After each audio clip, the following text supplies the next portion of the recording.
now move into the last session before we go to lunch. This will be led by my colleague Pumla Khlati, who is the focal point for the Inclusive Growth Programme stream. This session will be looking at trying to proactively identify and manage possible implementation challenges, as well as develop concrete strategies to accelerate delivery. Pumla, over to you. Thank you. Good afternoon, everyone. So I'm standing between you and lunch, and my colleagues have taken a bit of time for what we're supposed to do here today, this afternoon. Okay, let me just get ready here. So what we want to do now, earlier on, we've been talking about some of the strategic challenges and opportunities to ensure that we deliver on the country project document. We now want to shift more to the operational level. We want to talk about actual projects that are going on right now, and we want to discuss a little bit on the challenges that we may be facing at an operational level. Earlier on, when Ayo spoke at the beginning when he was opening, he spoke to the issue of delivery in the country office and pointed out that one of the things we've picked up, starting, I suppose it's been happening for a while, but certainly it was a challenge last year, and it does appear that it's going to be a challenge again this year, that we are not able to start spending our resources as a country office. First quarter is already done. We are now starting the second quarter, and there are projects that have not even moved an inch in terms of implementation. And it does appear that most of our implementation seems to take place in the third quarter and also a lot more in the fourth quarter. Now, this is a challenge for the country office in terms of how it is viewed globally. So it does affect our rating and our performance generally as a country office. So we want to look specifically at the projects that we have going on right now. And we do have very specific questions that we've asked. If you look at the agenda, the first one, for instance, is foreseen program implementation challenges. So as our implementing partners, responsible parties that we're working with, you have projects that you are managing at this point in time, and you are well aware of some of the challenges that you are facing, and maybe that you are able to anticipate what delivery will look like by the end of the second quarter, third quarter, and fourth quarter. And what we want to focus on is, what are these challenges? We did say earlier on, Janice made the point that let's have a very frank discussion around these things, maybe an uncomfortable discussion if that's what it needs to be. But what is important is that we deliver. So as we sit here right now, if we are not implementing in the first quarter, second quarter, it means we're not making an impact or a change on the ground where we're supposed to be as UNDP together with our partners. So if resources have not moved from the first, second quarter, it means no development is taking place, essentially. We are talking, but there's no change, there's no impact on the ground. So that's what we want to do. So I've been given up until 1:15 by the program director, just to make up for time. And how I would like us to do this is to just have an open discussion, both from the UNDP point of view, but also more importantly from our partners' point of view. So I'm going to open up the floor and just allow some discussion. I do want to reflect a little bit also on what was presented earlier on by our three partners, CSIR and the other two partners. I know our presenters were Alex, Cleo, and Ian, and they also reflected from their own point of view on some of the issues that they've picked up. And one of the recommendations that was made there is ongoing communication between ourselves and yourselves as the implementing partners, just to unblock some of the challenges. Are we doing that enough? Is there more we need to do around that, around communication? Is it an issue of communication? What is the problem? We want to get to the bottom line of that, hopefully, in this discussion, therefore. So, just by a show of hands, maybe you can just reflect just from where you sit, knowing very well your interactions between us as UNDP and yourselves as the IP, and some of the challenges you face on a day-to-day basis. Ian, for instance, mentioned that there's competing demands on your time as implementing partners. That's one of the challenges that was lifted up, that I suppose you have a UNDP project on this side, but you have a million other things to do on the other side. But we have an agreement on the table. and we need to make a development impact at the end of the day. All right, so that's what we're going to do. Any takers? Okay, I see Bongani, my colleague. I see my colleague Gabriel. So we're going to start off with UNDP, and then let me just take those two, and then we can move on from there. Bongani?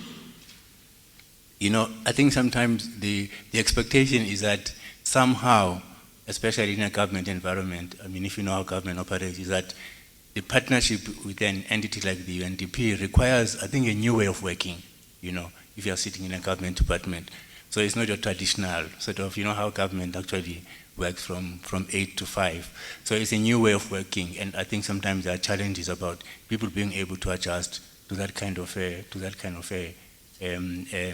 way of working, with a partner like the UNDP. So I think that will be something. And then maybe the last thing, which is also related to this thing about being a project manager, what does it mean? The requirement from our end will be that there are certain things that need to be done. As I indicated, signing on of the work plans, project steering committee meetings must happen. There must be preparation for that. There must be minutes. And all of those things. And those are our own corporate requirements. And they may be mundane, maybe issues from the implementing partner side, but for us they are corporate requirements. How do we begin to deal with those and actually navigate around that, and maybe dedicate, time? In some instances, it might actually mean people putting in extra time, and extra effort into some of these things. So I just wanted to maybe just to start the conversation, just to reflect on those things, and these are based on our own experiences working with the implementing partners. Thank you very much.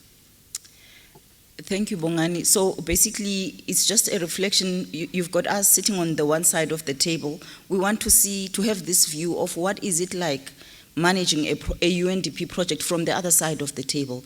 So we've got things to do, places to go, things to be done. As UNDP, we've got processes, systems, policies, procedures. We want, as we are expected as an international development organization, to meet particular standards in the way that we do things, and we expect them to be done in a particular way. So the question is, as an implementing partner, a project manager on the other side of the table, what is this like for you? What are the challenges? So we really would like to get to the bottom line of that. Gabriel? Thank you, Pumla. Actually, I don't have any answers to the question that you raised. I just wanted to emphasize the reason why this discussion is important, particularly talking about 2020 and 2021.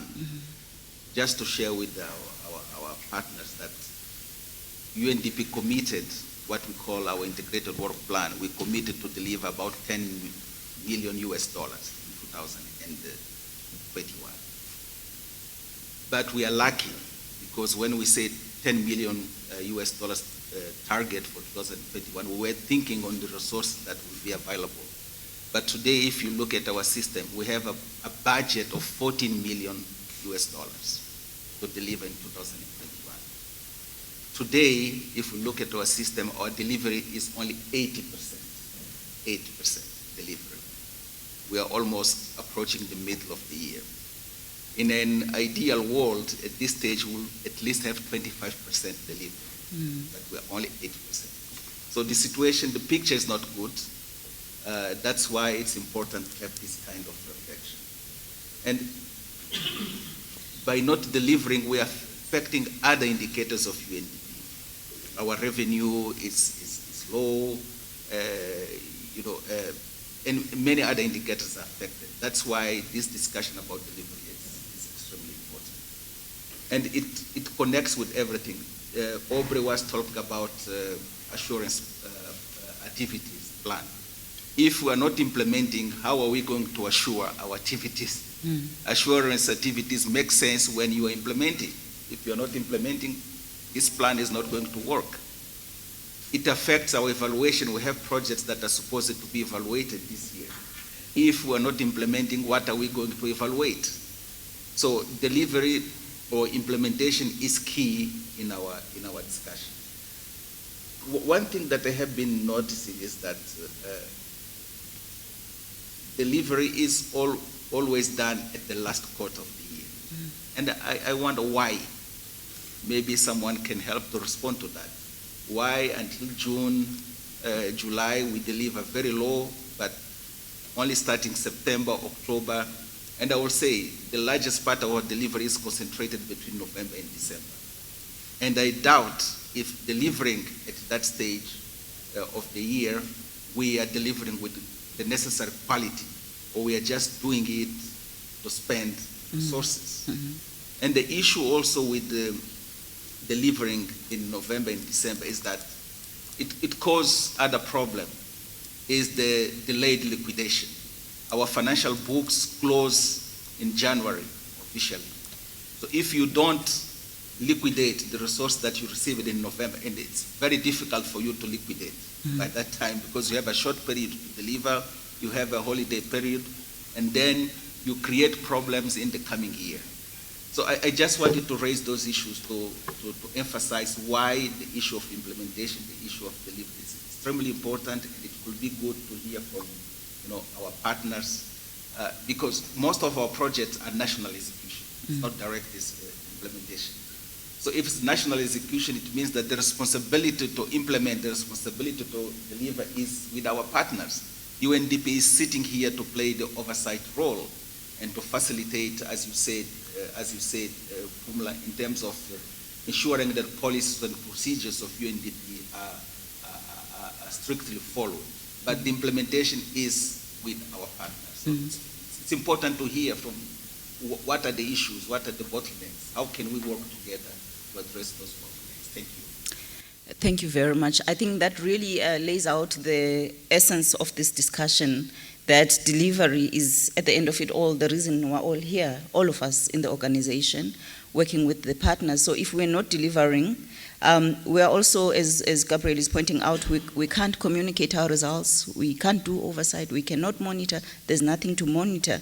But also, if we're only delivering in December, November, December, by January, we as UNDP start our next annual cycle, so we cannot even monitor that, so we're just ticking boxes essentially. So I think the point has been made, and our partners, you understand that. And this is not a confrontational discussion in any way. We really want to know, how do we fix this? How do we do this better?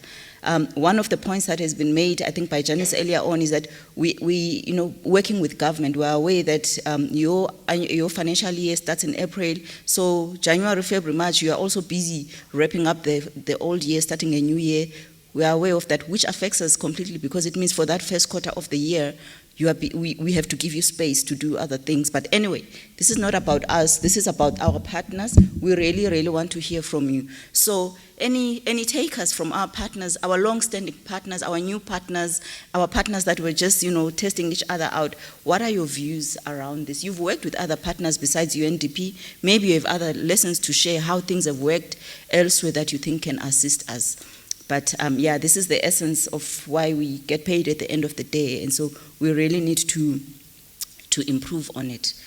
Any takers? In the next 25 minutes, we really want to come down to about 4 or 5 recommendations of how we can improve in this year, not just aspirational, practical things that can be done this year to fast-track delivery.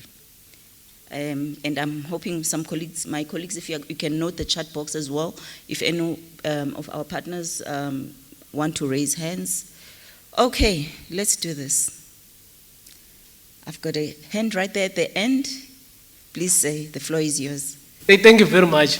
I really appreciated even the last 2 presentations on M&E. Yeah, key issues is that in government, we have existing legal framework that focuses on silo approach, which is the one that also you alluded on competition. That if you can perhaps provide more time on inception period, so that by that time we understand key issues like each and every organization is having a culture. That we understand both cultures of UNDP and the implementing partner. That's key. So that whatever tools you bring, by that time we look at the baseline of how we and integrate what the UNDP is bringing, so that we all start to move in the same direction. Because once you don't do that, people will rush to implement without even understanding what M&E put there. There are challenges with data management. Some of the things that you alluded is on the financial year period, but there are also tools that we might not be using the same tools for us to implement them. That period of inception might bring all the tools, then we either customize the one that will also respond to what UNDP wants to raise. Inadequate information management system is very key. Most of the government departments, even in local government, we have home bodies, but the experience, if you raise an issue of project managers, in government, we've got a service delivery implementation plan that is in line with what the funder wants to bring, so that we look at that and ensure that by that time both partners are in the same boat. We start by sharpening up the blade by that time, so that by the time the blade wants to cut meat, just cut immediately. But if you don't do that, we find ourselves going up and down and chopping and changing, even the team. One of the issues is that also at the beginning we agree with the structure. Communication is very key. If you talk to everybody, you're not going to get what you want.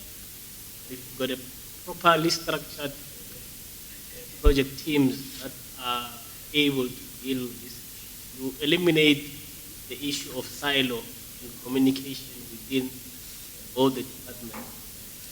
But you don't centralize, because once you start centralizing, you can't be one-man show. You allow even the teams to operate in a confined structure, so that whenever we report, they are reports, not just people saying in the mouth, but both project managers are able to sign them off on that issue. But one of the key issues is that most of the government departments, we don't have monitoring tools. Perhaps at the beginning we identify what systems are used in there, especially software is one, because I think in this era of COVID-19 pandemic, technology must be at the front, so that we don't have to wait to meet, but either on the system you can be able to see whether the project is moving or the indicators are moving, just by capturing the right data. Because we've got a tendency of wanting to spend or implementing things in the 11th hour, but it's precisely we don't have a system that shows if you don't do this by this time, it means it will reflect to a quotient or rate.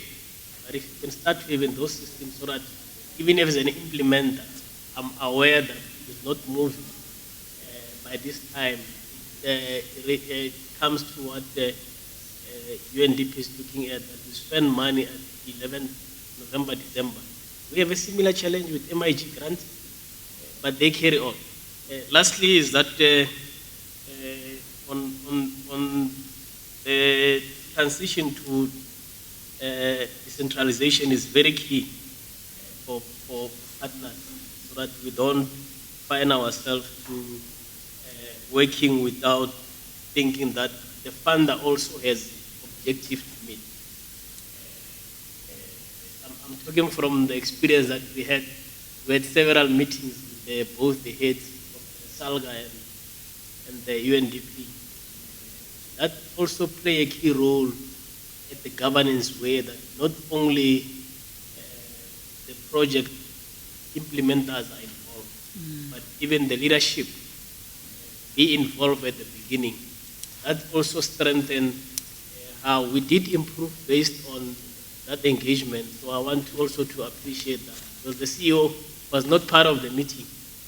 in that meeting that we had, but they had an extended EMT based on what you wrote to SALGA, not waiting at 11 hours, but writing it at the middle or beginning. It does assist because almost all the chief officers within SALGA are not directly involved in the project, were not directly involved, but they knew that if this project is not moving, it's part of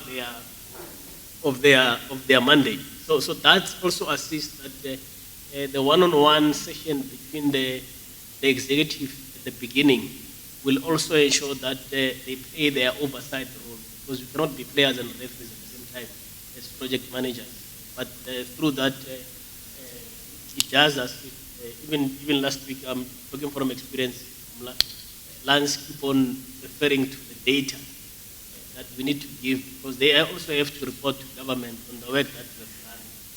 So it makes us every week to ensure that we report to another structure that is not within the project. Thank you very much. Thank you. Tebogo, thank you so much for those reflections. I'm going to come back to them just now, but you've made very solid reflections and recommendations for that matter, which I will just try to summarize as we move towards the end. I know that in the chat box, the Cleo from CSIR also wanted to make a point. Cleo, may I please invite you to unmute yourself and make your point? Thank you, Pumla. So the point I just wanted to make is that I recall it some point a certain colleague kind of joked that the kind of work that he was doing takes much shorter to complete than it takes the paperwork to authorize it. And the irony of it is that much as he was joking, in some cases it's actually not a joke at all, but it's actually a fact that because of certain requirements, maybe for governance purposes or maybe for purposes of being on the right side of the law, we to take into account not only when we are planning a project, not only the time that it takes to execute the actual work, but we must not forget to incorporate the time it takes to even make decisions or to get certain authorizations approved. We need to recognize the decision points at the different stages of the project and factor into the project timeline the amount of time that it takes to get those decisions, or to obtain those decisions. So it may, for example, take only 4 weeks to deploy a network. We were talking about a network deployment earlier on in the morning. It may take 4 weeks to deploy a network once the contractor that has been subcontracted to deploy it is in place, but the amount of work that goes into seeking the authorization to get that to happen might actually take more than 4 weeks. So it's just one contribution that I wanted to make, that when we plan the projects, we should not forget to factor in the turnaround time for decision making, both at the UNDP as well as at the implementation partner level. Thanks. Cleo, thank you very much for that point. Maybe let me just take one more. I see from the chat, there's a point that Martin Albertus from Cape Nature wanted to make. I'm inviting you, Martin, please, to take the floor, and then we'll just reflect a bit on what has been said up to this point. Thank you very much, Chairperson, and good day to everyone. Yeah, I felt some of the reflections of, with the involvement of in the JEF5 project related to improving management effectiveness of the protected areas. We've gone through the project cycle, and understandably the work plans, the budgets, and those sort of, I guess, standard tools for project implementation. That's been understood by the partners. But what was interesting when we had the midterm evaluation, we obviously take stock of the progress and the success in terms of project implementation, and also identified a few areas where we really could optimize the impact. And I think that sort of required the respective project partners in partnership with the project management unit to revisit, I guess, the way how we do things, and where we can potentially maximize our impact through an adoption of additional work plans or additional interventions. And a case in point, we were discussing, the progress in terms of community beneficiation, and what interventions could be shared between the respective project partners, and being able to help one another. So I think, and another case in point, of course, is the work done regarding gender equality and mainstreaming, something that wasn't originally in the design, captured in the design phase of the JFR project, but only part of the journey of the midterm evaluation. I think for me the one thing that, of course, that we've all observed is the ability to adapt as we continue. The 5-year project cycle is quite a lengthy cycle. Whilst there's quite a bit of time to demonstrate the impact, we're also mindful that things are changing. And one of the a couple of times when we would convene as project steering committee, Aubrey would also allude to exchange rates and how that affects our financial planning within the project, as an example. And I think that ability for the partners to collectively look at how best to respond, and also to optimize further initiatives or interventions, that's quite key.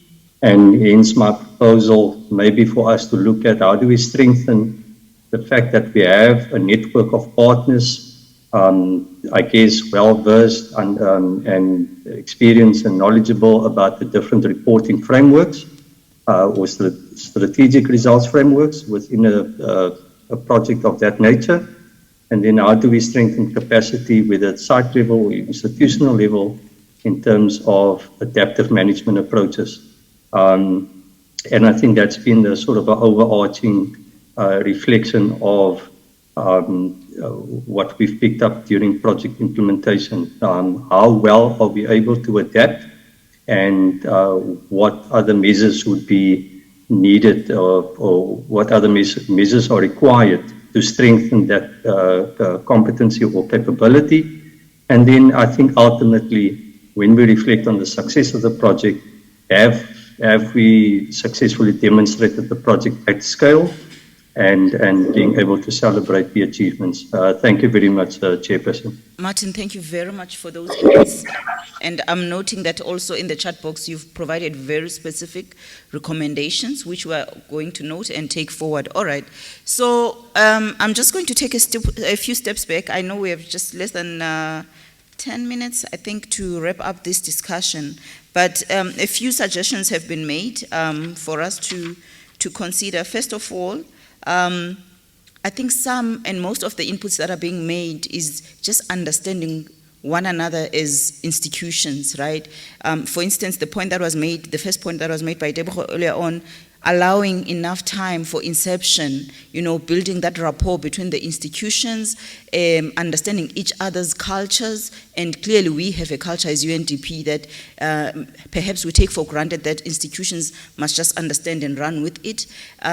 And a linked input to that, I see in the chat box, has been made by Prashanthi. Sorry if I'm killing the pronunciation of your name. That as part of that, it would also be good to do an annual inception with the partners that we work with. We should not take it for granted that they understand how things work. So I think those are linked, that we should build in enough time for at the inception level. as to how that actually assists, that certainly does assist us, but I think the important thing is if we have 12 months to implement a project, perhaps that inception must be done even before the 12 months starts, in my view. So that is the first thing. A very powerful point also made is that what SALGA is proposing is what made a huge difference for them ultimately for things to move was the meetings between the executives. When our executives at UNDP met with their executives, and then it became clear that, you know, work needs to be done. So he is proposing that this must be done continuously, not only when there's a problem. This could be done right at the start of a project, not only when there's a problem that needs to be unlocked. So I've noted that as well. And I think, Cleo, the point that he made as well links to the fact that it also links to the whole part of inception, because it's making the point that, you know, the institutions on their side, you know, some of the things take time, the authorizations to be made and for approvals to be made, that we as UNDP need to be cognizant of that fact and build it into the project, So it simply means that we spend the first quarter of the term, of the annual, of the year, just ensuring that all these approvals are made or being factored into the project, even other approvals that need to be made throughout the project. And then there are the inputs that were made by Martin. Firstly, that have to do with capacity building, not just at the project management level, but at the institutional level on the other side. And then he also spoke about adaptive management approaches that, as Jeff, having gone through the entire project cycle of UNDP, I think they've come to understand certain things of how we work, but however, that, you know, there's more that we can do in this space. So I'm noting those specific inputs, and maybe in the next few minutes left, any other inputs you'd like to make, colleagues? I think there are hands. Okay, I'm noting Azisa Parker, firstly, and then I'm noting a session in the chat box. So if, Azisa, you may please take the floor, and if as far as possible you can keep it brief so we're able to take in as many comments as possible in the next few minutes before lunch. Thank you. Over to you. Sure. Thanks, Pumla. Just to reiterate what Martin said about needing to apply adaptive management in these big projects, there's so much adaptive management that needs to happen around the fluctuation in the exchange rate, around plans not happening the way you anticipated because circumstances change, and being able to take advantage of new and emerging opportunities that come up. So yes, there's the adaptive management that's required, but it's also the important need of needing to deal with emergence and what that means, which can sometimes slow you down or sometimes speed you up. And how one factors that into managing your AWP successfully. It's always a juggling act, and it's a constant juggling act. The other thing is to learn to plan better, so that. One thing I found with our implementation partners in the Biodiversity and Land Use Project is that partners would say, I'm going to do these following activities, and I'm going to spend this amount of money, but it's not realistic. It's usually that they've overplanned, or at least overcommitted themselves, both in terms of resources and in terms of what they can do. And that requires us to just as a project team, be quite firm and say, actually, do you think you're going to be able to do that? And manage that process tighter. That's the one aspect. The other aspect is that you may plan beautifully, but life happens.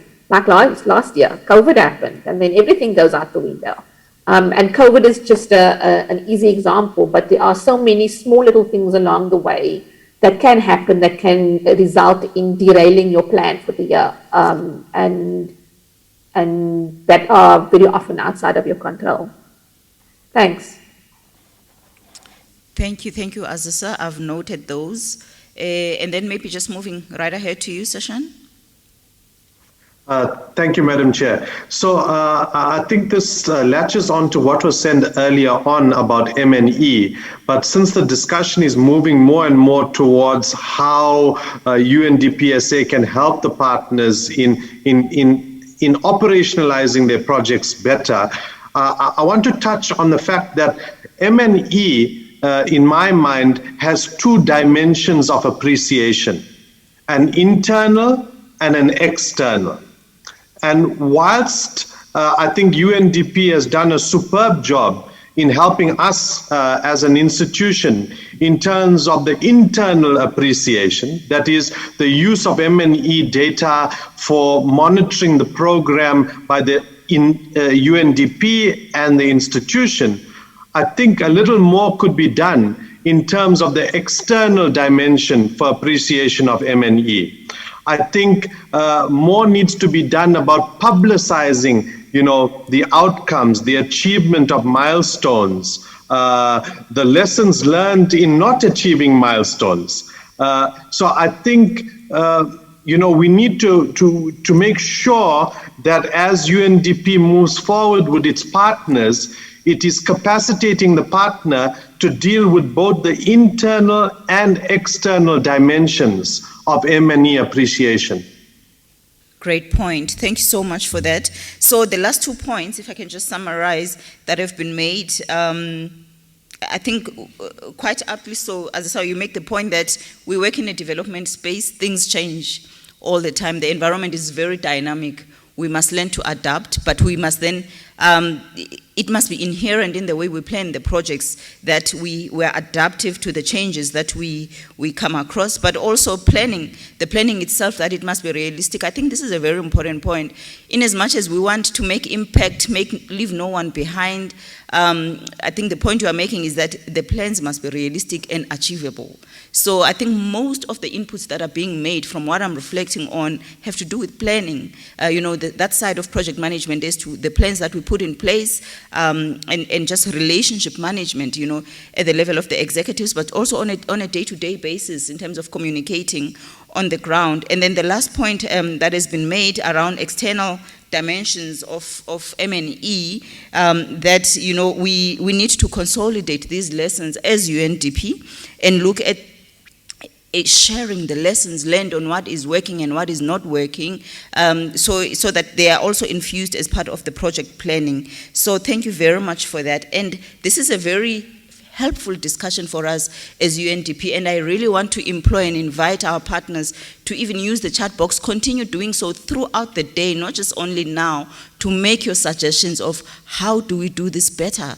How do we ensure that we implement, we start spending by the first, second quarter. We don't only start pushing delivery towards the third quarter and the last quarter. At that point, then we're not able to really monitor whether we're making impact at the end of the day. We're really just ticking boxes. It makes it difficult for us to do that. But also, important for us as an institution is that if we're not able to show that we have the ability to spend as UNDP, we're not able to attract more resources as an organization. So we're busy with resource mobilization, but we're not spending the resources. It is a problem. So we really count on our partners to help us, work with us to, show us how we can do this better, working with you. So, Program Director, I'm going to give over to you. Thank you very much.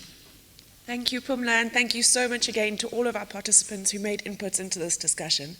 Next, I'm going to hand over to Linda Mather, who is the Operations Manager at UNDP, and who'll be taking us through some changes in policies and procedures. Thank you, Linda, over to you. All right, good afternoon, everyone. So I'm Linda, like Simone has already mentioned. I am going to be talking about some of the changes in the UNDP operational policies and procedures and their implications to projects. I know it's after lunch. We tend to get a little bit sleepy, so I promise I won't be long. So I think we can get started.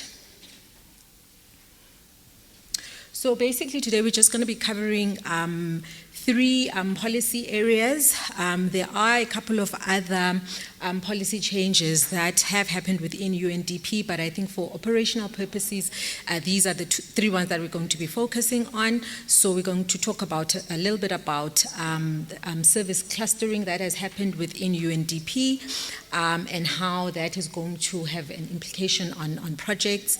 We're also going to talk about the micro assessment and audit thresholds and their implications to our projects, and also we're going to touch on a little bit on the e-tendering system.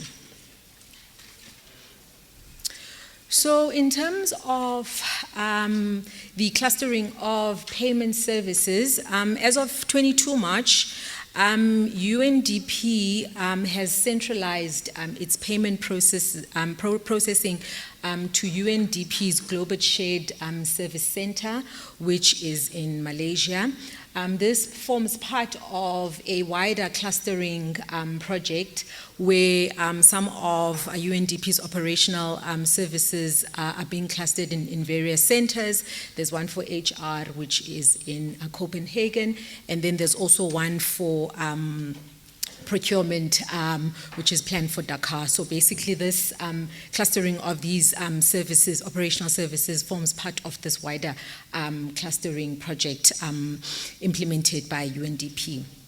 And it forms part of an adoption of best practices around the world, looking at what the UN agencies are doing, as well as some of our bigger multinationals globally.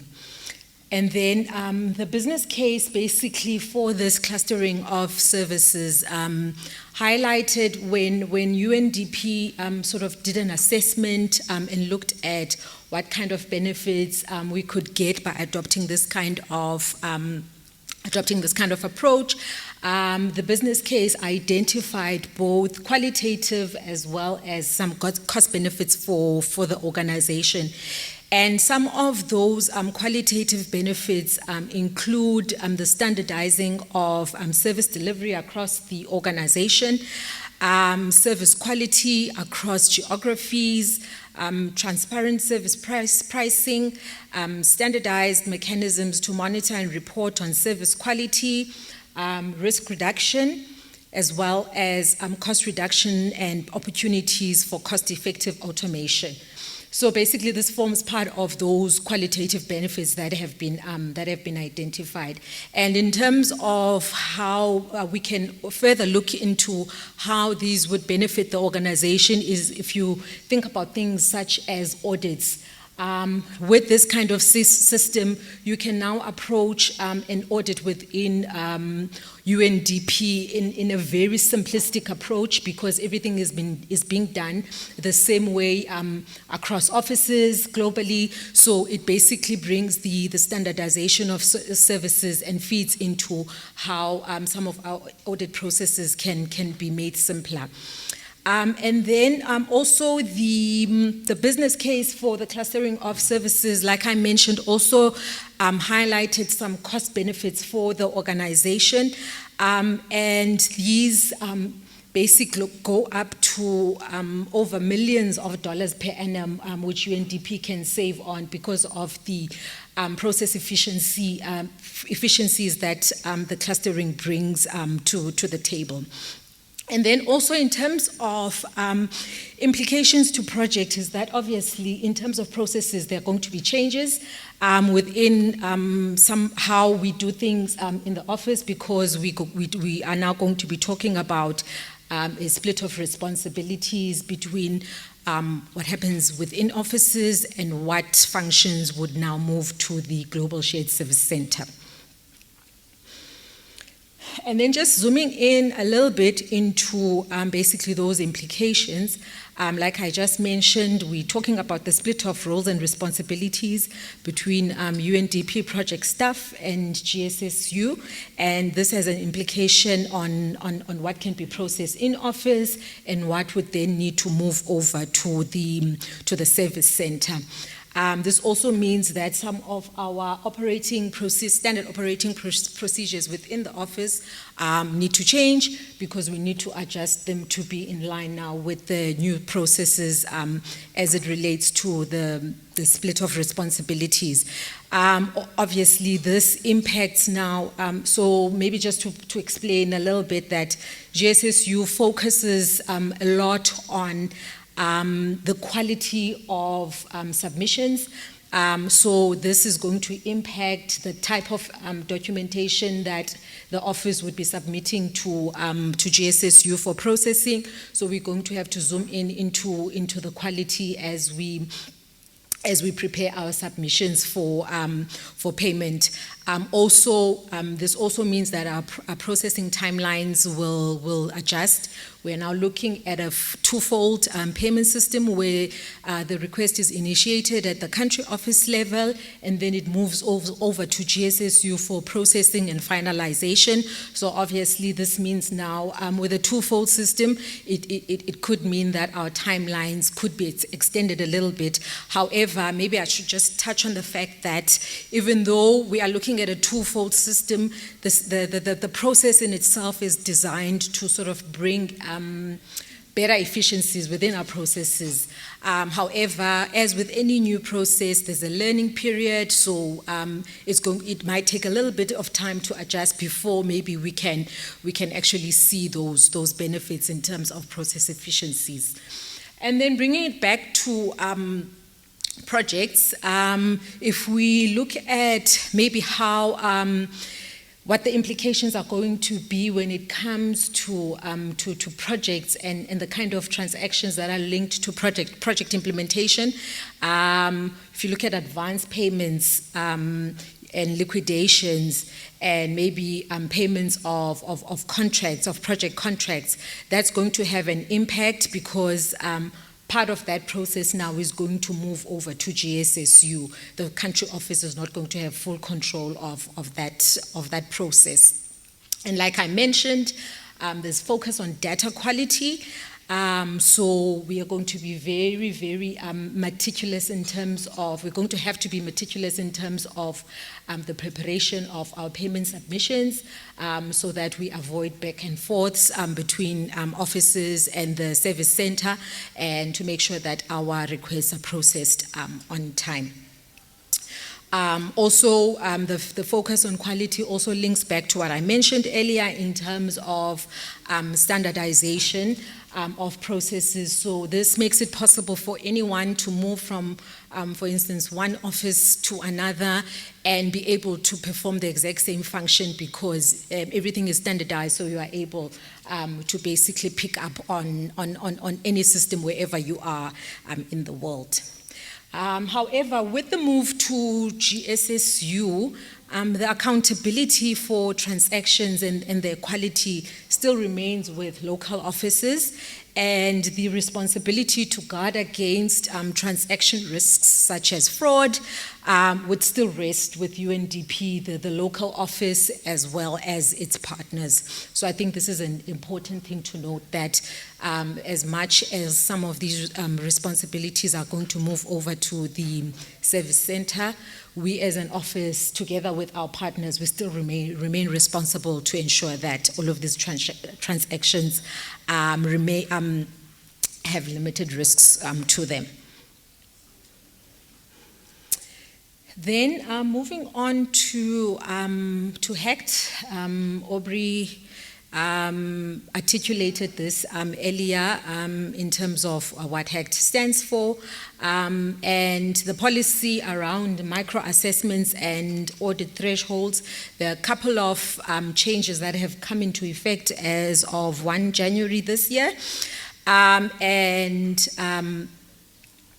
the key areas basically, it's around micro-assessments, it's around spot checks, as well as partner risk ratings and what audit processes would be applicable. So just to zoom in a little bit on them, I already did touch on them earlier, but just to zoom in on the detail in terms of what to expect and the changes to keep in mind as we move along with project implementation, is that for now, for micro assessments, the threshold has changed from $300,000 US per program cycle to $150 US per annum. So if a project basically is going to be allocated resources worth 150K and above, then that partner would need to be micro assessed as opposed to looking at the allocation per program cycle. So that's the first change. Then the second change relates to spot checks and when they would be required.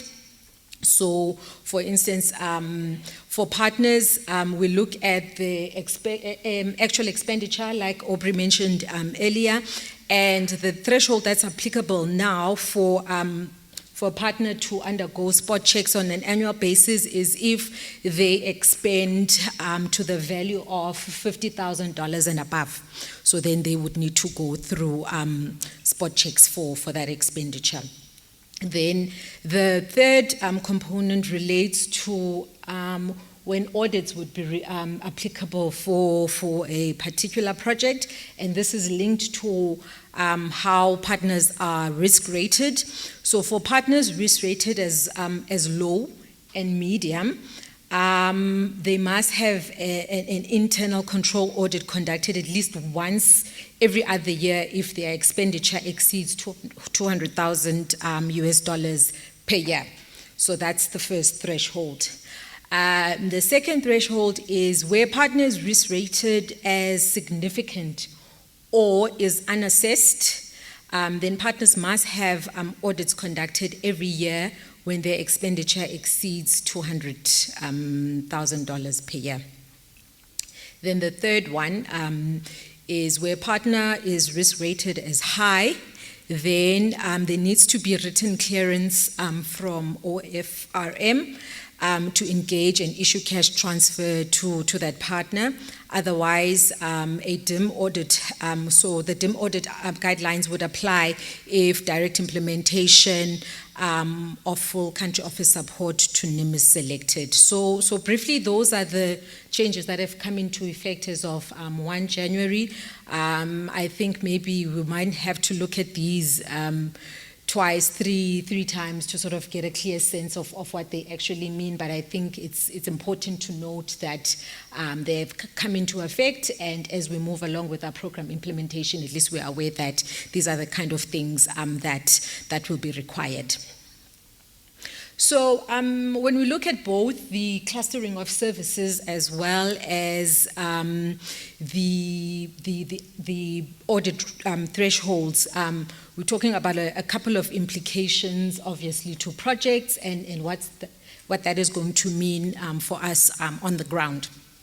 So due to the clustering of services, we are obviously anticipating some challenges in terms of how our projects are going to be managed on the ground, as well as how that's going to translate to processes in our office. So we're anticipating changes in the project management and administration process, obviously guided by these changes. And also, like I said, with any new system, it comes with teething problems and issues here and there until the learning curve stabilizes. So there might be delays in payment processing as a result of data quality issues, for instance. So this is where now it becomes important for us as project staff, as well as implementing partners, to be cognizant of the fact that because there's another party involved in the process, we need to make sure that what we submit is not going to be returned, which is going to, in effect, delay our requests and our payments. Then also linked to what's been sort of coming across in the discussions of the day is the issue of planning. So we encourage our partners to sort of focus on timely submissions and ensuring that those submissions are accompanied by quality supporting documents. Then the changes in the micro-assessment and audit threshold also bring a shift from a control-based management approach more towards a risk-based management approach. So, for instance, now we will no longer be focusing on looking at activities as and when they happen, and whether basically they comply to processes. We are now looking at identifying, assessing and mitigating risks before actually activities happen, so that all of the issues that come down the line are sort of things that we had anticipated and we had planned for in terms of how would we deal with them. And also, an impact to projects in relation to the micro-assessment and audit thresholds is that the HECT assurance activity plans must be adjusted, obviously, to align with the policy changes. So looking at the things like the thresholds that we've spoken about and how those would impact the assurance activities. And also, which is something that is key, which forms part of what we are doing here today, is the ensuring that IPs have the knowledge of all of these things, and that we share this knowledge with partners. We build capacity where it's necessary, so that all of our HECT frameworks are adhered to as the corporate requirements require. So those would be the implications to projects when it comes to the clustering of services as well as the micro-assessment thresholds. Then the last point is around the UNDP e-tendering system. So as of 1st of December 2020, the country office has shifted to an online tendering system. Our system was online in the sense that submissions were submitted via email, but now we've moved on to using the UNDP corporate tendering system. In terms of policy, this is not new for the organization because it's something that's been there for a while, but for our country offices, we've officially moved over to the system as of December last year. However, tender notices are still published on the UNDP Procurement Notices page, but bidders, like I said, they can no longer now use the email platform to submit their application. Then what this requires then is that now prospective bidders have to register on the e-tendering platform and create a bidder profile so that they are able to then respond or apply for tenders if something that is in line with their work is published.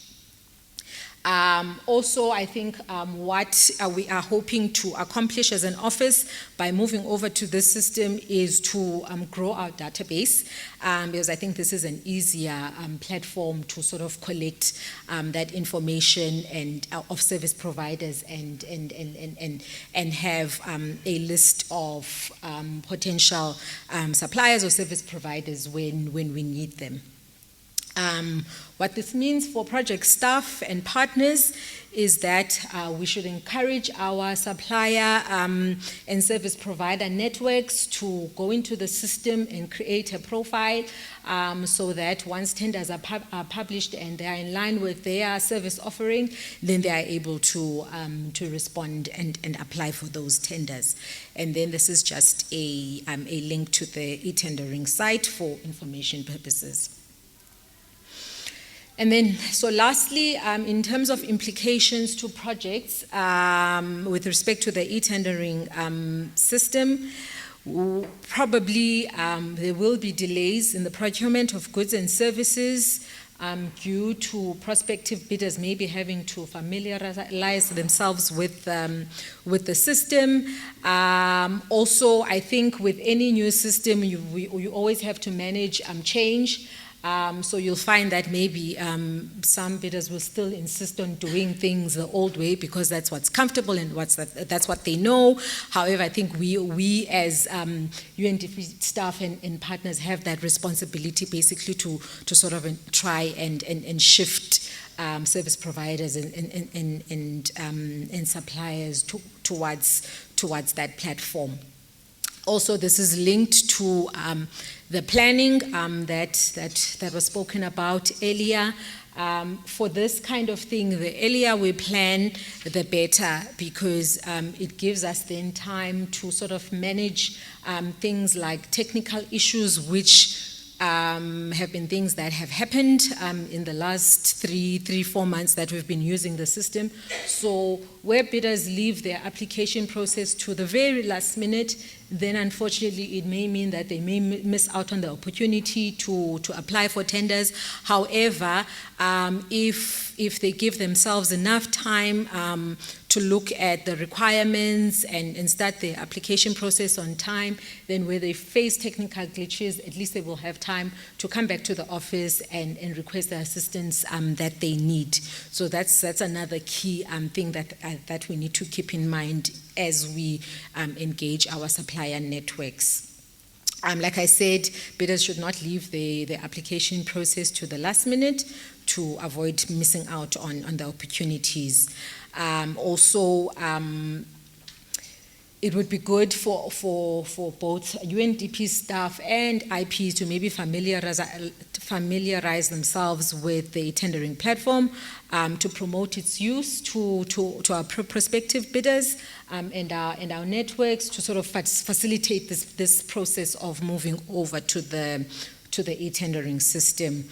And then closer collaboration with UNDP Procurement Unit for guidance on achieving efficient procurement processes. And I think this links back to the forward planning, basically, that is key to deal with these kind of things. If we give ourselves enough time to publish notices, so we give ourselves enough time to sort of assist bidders along the way, so that we are able to source goods and services at the time that we require them, and we are not faced with a situation where we are pressed to contract and the processes basically don't give us enough time to do that. So I think that's a very, very key one to note as well.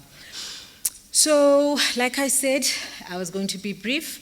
I'm happy to take any questions if there are any. Otherwise, thank you very much.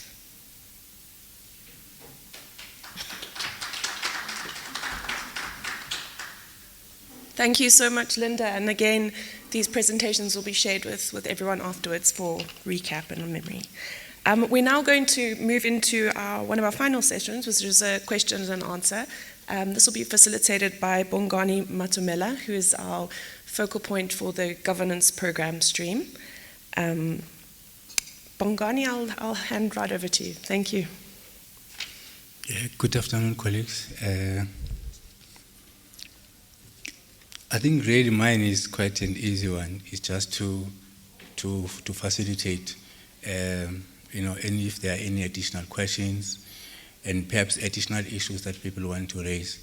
I've been sitting there quietly and taking some notes, but I think there may be other issues that colleagues, both who are joining us online or here in the room, maybe want to raise. So I'm going to open the opportunity for any issues. I think we've a lot of issues have been raised in the course of today and also in the last presentation.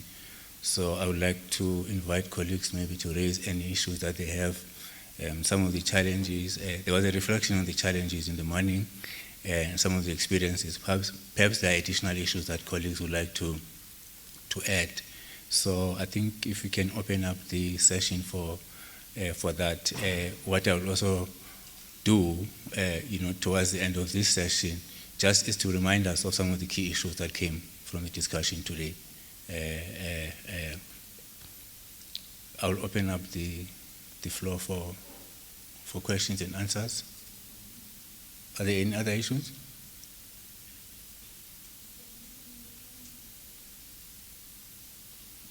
Are there any questions? Everything is clear. I know it's after lunch. Well, for some of us who are here at the venue, but I'm not sure if there are others. And perhaps we could also use this opportunity to invite some of the colleagues, that have not posed any question, maybe to take this opportunity to do that. I think everybody is welcome to make some contributions. No, just a quick one. Yes. One, not a question. I think Linda made the presentation very clear to all of us. We know what is coming up. I just wanted to emphasize the implication of these changes for how we work. We were discussing, all these things are connected. We were discussing delivery here, and with the centralization of services at GSSU, for example, it will make a bit more tough for us in terms of speeding the processes. And from our partners, it's important that when the documents are submitted, for example, phase form to request an advance, it's important that we ensure that those phase forms are correctly filled in, they respect the account codes and everything. If there are phase forms for liquidation, they must be well prepared, because a single difference, a single mistake in the phase form, it's returned by GSSU. Now that we started this process, we saw vouchers, for example, being returned 5-6 times, and we have to go back to the IP to request some corrections. It's just to say that it will be a bit complicated. So it's an appeal that when we prepare those submissions, we prepare them correctly to avoid further delays. Because GSSU, if we look at the business, at the timeline for GSSU response, it's about 5 to 7 days. So if you add the returns, it may take 2 weeks or 3 weeks to have the payment approved, and this will impact on delivery, definitely. One thing that probably was not part of Linda's presentation about clustering, something that we have been discussing internally is about procurement. We say that procurement must be planned, and we have been experiencing challenges in terms of having procurement planning ahead, which also is having other complications. These days, one of the changes that is about e-tendering. We have service providers struggling to enter into e-tendering system. So we need time. If I know that I'm going to request a service in November, maybe it's better I start the process now to allow time for our potential service providers to enter into the system. If they have difficulties, they can come to us, and the procurement team will assist. So it's just an appeal that let us do things ahead of time. Let us submit very well prepared documents, because otherwise we will struggle. Thank you. No, thank you very much, Mr. Dava, for that. And I think that is quite clear. I think the issue of correctly completing all the documentation, and I think forward planning with regards to procurement and with the new system that is being put in place, I think it's something that I think I do know that the office has got planned to strengthen that project support, to the implementing partners, to ensure that that is actually done. So I think there's already thinking and plans, basically, to support the implementing partners to strengthen that particular sort of issues, to ensure that all the documentations are correctly completed, so that they can be processed on time. Are there any other specific issues and questions that colleagues have? And I think this is like the opportunity for the partners to make their parting shots in the form of questions or contribution in this session. Okay. It basically looks like there are no issues with regards to that. Program director, I'm not sure what I will hand over to the program director, to take us to the next item of the agenda. Thanks, ma'am. Thank you so much, Bongani. We are a little bit ahead of time, which is great. So I'm now, with a final thank you from me to my colleagues, to the participants, and to the partners for today, I will hand over to Resident Representative Dr. Ayodele Odusola for next steps, final reflections, and closing remarks. Dr. Odusola, will you come up here? Or would you like to speak from the chair? No. What I'm saying is that the next steps, the DRR should do that. The Deputy Resident Rep should do that. I'll just do the closing. All right. So. Good afternoon, colleagues. There is not much I will say in terms of next steps. I think today we had a very interesting discussion around delivery, around changes in our procedures, about our plans for 2021. So the next steps are, I will put them in a very easy way. The next step is to deliver. That's the next step. I think that all our discussion today result in one word: we need to work together to deliver. That's the main next step, because if we deliver, some of our challenges, some of our difficulties will be overcame. But I think also from the discussions today, there is a need for us to keep engaged. The engagement between us and our implementing partners cannot be only once a year when we have the program board. Program board is a meeting of a couple of hours. So we need to find ways to interact. Those changes in the systems that we're talking about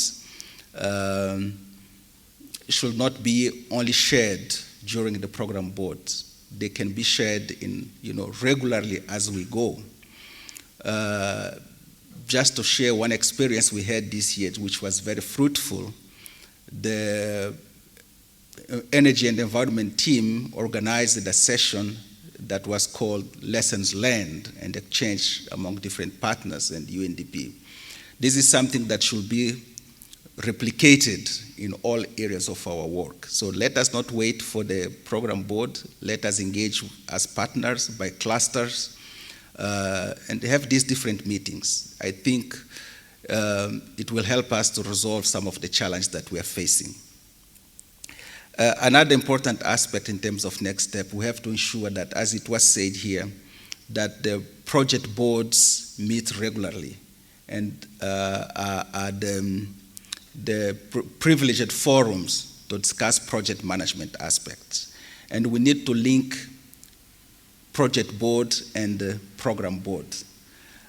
In that sense, there is an appeal for all project teams to ensure that in the next project board, different project boards, the recommendations that will come out from this meeting are shared, and we make sure that they are part of project implementation process, are part of project oversee process. So what we will see in the next months, apart from what I have said, we hope that the report from this program board will come out. Not a very heavy report, but a very straightforward report with clear recommendations that identifies the challenge that we discussed here, and come with clear recommendations. And as I said, these recommendations to be discussed across the different forums that we have, the project boards and the project boards and the lessons learning lessons learning forums that we can organize at portfolio level. And of course, this will be also the base for the next program board meeting. As per UNDP rules and regulation, the program board must be held at least once a year. But if we wish, as partners, if we wish, we can organize 2 program boards. Depending on challenge that we face during the implementation of the program, we may organize another program board towards the end of the year, just to assess where we are with the implementation of our program, what we need to do to accelerate a program. Coming back to what I said about engagement with partners, I think it's extremely important. We feel that there is that lack of connection between the UNDP management and the managers or the top managers in different IPs. We know that at project level there is a lot of engagement between UNDP team and the project and the different project managers and AP, but at technical level, I think that we need to escalate that. We need to push it that to have engagement between the principals of UNDP and the different implementing partners. It's extremely important because it is at that level where the decisions are taken. Difficulties that we find at our level in terms of implementation, we can take them to the upper level for decision making and guidance on how we can improve the implementation of our program. So, colleagues and the RESREP, those are the next steps I identified from this discussion that I think we have to do to summarize in terms of engagement. Have a much more closer and continuous engagement between UNDP and the implementing partners, the preparation of the next board meeting, and the recommendations from these boards to be discussed across different forums that we have in our project management. Thank you. Thank you very much, Gabriel, especially for doing that on the fly. Dr. Odusola, may I hand over to you? Thank you. Thank you. Good afternoon, ladies and gentlemen and colleagues. Well, whatever has a beginning must have an end. And we are at a point at which we may have to adjourn this particular meeting. We're not ending it because it's a continuous process. And I just want to use this opportunity to say a big thank you to everyone that has been here, virtually and physically. And we have had a lot of things that will help us to really ramp up delivery in terms of project implementations. And I strongly believe that there are a number of things that have come out of this meeting that will be extremely very useful in moving ahead. And I just want to take some of the suggestions, both from online and the one that is that have been mentioned in this particular hall, in terms of enhancing the rapprochement between UNDP and our IP principals, and as mentioned by Gabriel. And I think this is something that is very important, and I like the example given by our colleague from Salga in terms of how one meeting was able to unlock a lot of bottlenecks. I think that's really fine. It's a continuous process because tomorrow, first thing by 8:30 tomorrow morning, I'll be meeting the MEC of Gauteng on economic development planning. Department of Economic Development. And that's how we've been doing it. But I think we need to scale it up, enhance it, accelerate it. And if you think there is any particular bottleneck that will be addressed by such a meeting, please, I'm ready any day, anytime. And I just want to let you know that we'll continue to do that because I know there are so many of these challenges that may not be at the project management level. It may be at the principal level, so we'll try as much as possible to get that one facilitated. And also to, based on what we've gotten today, is the need for us to build on capacity from both sides. Because in the UN, we change system almost every hour. And not all the systems that are new that we have really mastered. And one of it is what Gabriel just mentioned in terms of the Global Service Unit, where we're pulling some of the services together in a way that will help us to establish some kind of synergy in moving forward. And I think we need to do a lot. Part of the meeting we had last week at the management level is for all our associate colleagues to be trained on the new GSSU. And I think that must take place between now and in 2 weeks. So that will try as much as possible to get it addressed. That's from UNDP's side. And also perhaps it may be good for us to organize at the project management level some of these processes and procedures that you find to be a bit encumbering, that we could find a way of addressing them through regular discussions. And I think we need to do that in terms of capacity enhancement. And also in terms of planning better. This is really very important. One of the things we've started, we don't joke within UNDP, at least starting from the beginning of this year, is planning ahead.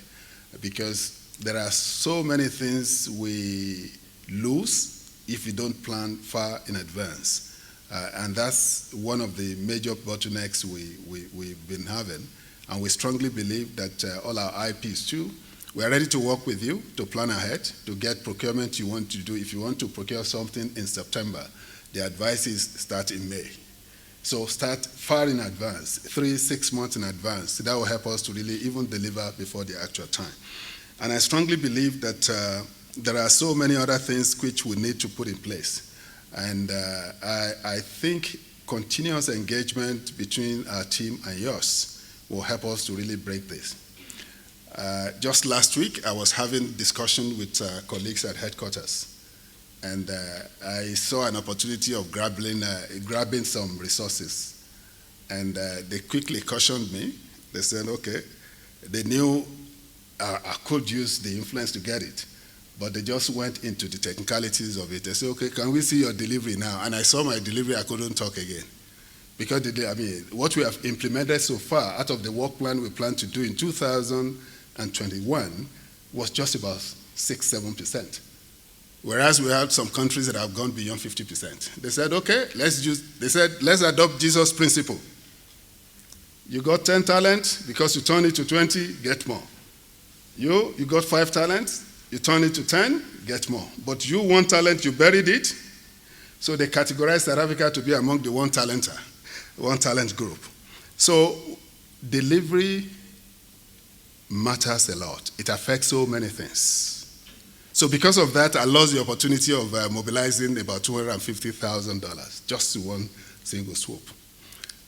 We strongly believe that if it delivers very well, it would definitely enhance our capability to mobilize resources for the country.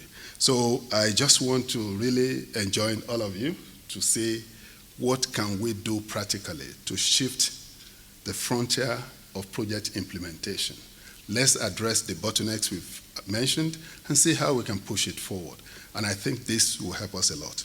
So, and on this note, I just want to say a big thank you to everyone, particularly the colleagues who have invited to make presentation here, the Eastern Cape Socio-Economic Consultative Council, CSIR, the Global Water Partnership of Southern Africa, and many of our colleagues that are here and those that joined virtually. I know I cannot remember all, but I just want to thank the Department of Plan, Monitoring and Evaluation that has been part and parcel of the entire process.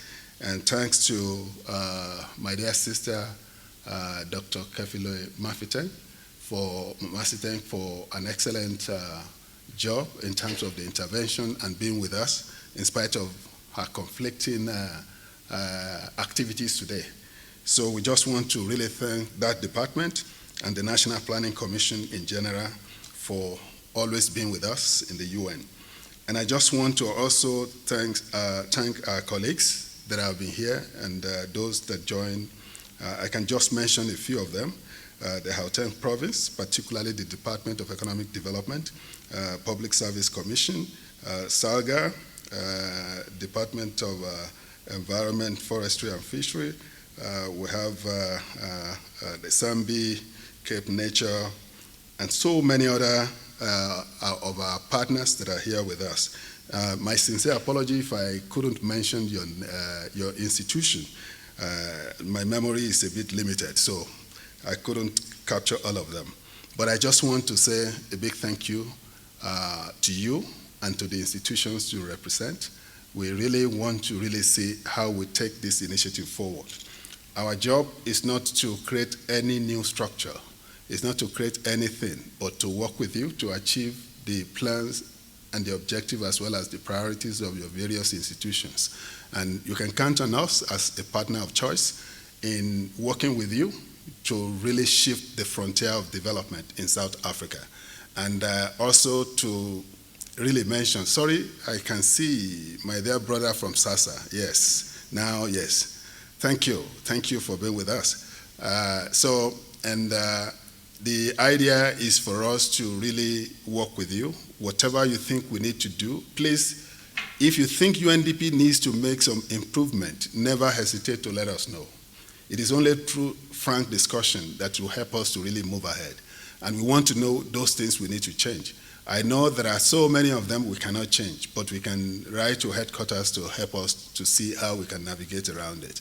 So once again, a big thank you for being part of us. And we are ready to work with you to achieve the goal you have set. Once again, thank you very much.